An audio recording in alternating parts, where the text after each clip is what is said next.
Իրանում այգաբացի 10-օրյակն է։ 79 թվականի հենց այսօրը Այաթոլլահ Խոմեյնին վերադարձավ երկիր եւ հետագա 10 օրվա ընթացքում իսլամական հեղափոխությունը վերջնականապես հաղթեց։ Երկրի պաշտպանության եւ զինված ուժերի աջակցման նախարարի խոսքով իրենց համար կրկնակի ուրախություն է հենց այսօր հայ գործընկերներին ընդունել իրենց երկրում։ Դիմավորման պաշտոնական արարողության առաջին կետում ծաղկեպսակ դնելն է անհայտ զինվորի գերեզմանին։ Իրաքի հետ 8-ամյա պատերազմի ընթացքում նաև մեր 150 հայրենակից է զոհվել, եւս 100-ն անհետ կորած է։ Ըստ կարգի Հայաստանի եւ Իրանի օրհներքերն են հնչում։ Նախարարները հարգանք են մատուցում պատվո պահակախմբին եւ սկսում բանակցել։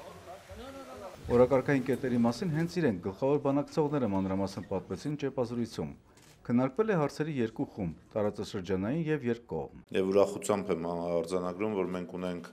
լիարժեք փոխհմբռնում կարևորագույն բոլոր խնդիրների շուրջ։ Կողմերը համակարծիք են կայունության պահպանման եւ տարածաշրջանում լարվածության նոր օջախների անթույլատրելիության հարցում։ Ես շնորհակալություն հայտնեցի իրանական կողմին Հայաստանի համար կարևորագույն մարտահրավեր հանդիսացող Ղարաբաղյան հակամարտության խնդրում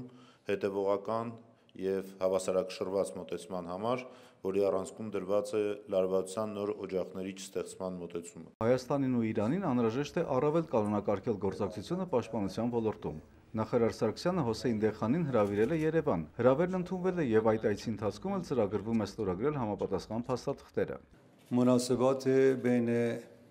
Իրան və Ərmənistan Երկու երկրների հարաբերությունները Հայաստանի անկախացումից հետո նպատակաուղղված են կայունությանն ու զարգացմանը, ընթացել են այն ուղով, որ ինքնիշխանության եւ տարածաշրջանային ամբողջականության պահպանմամբ հանդերձ հնարավորին լավ քայլեր ձեռնարկվեն հանուն հարաբերությունների առավել խթանման եւ զարգացման։ Բնականաբար դրա հիմքում հարևանությունն ու պատմական բարեկամությունն են, ասում է իրանցի նախարարը։ Բանակցություններում զգալի տեղ է հատկացվել ահաբեկության դեմ պայքարին։ Քննարկեցինք ահաբեկության դեմ պայքարում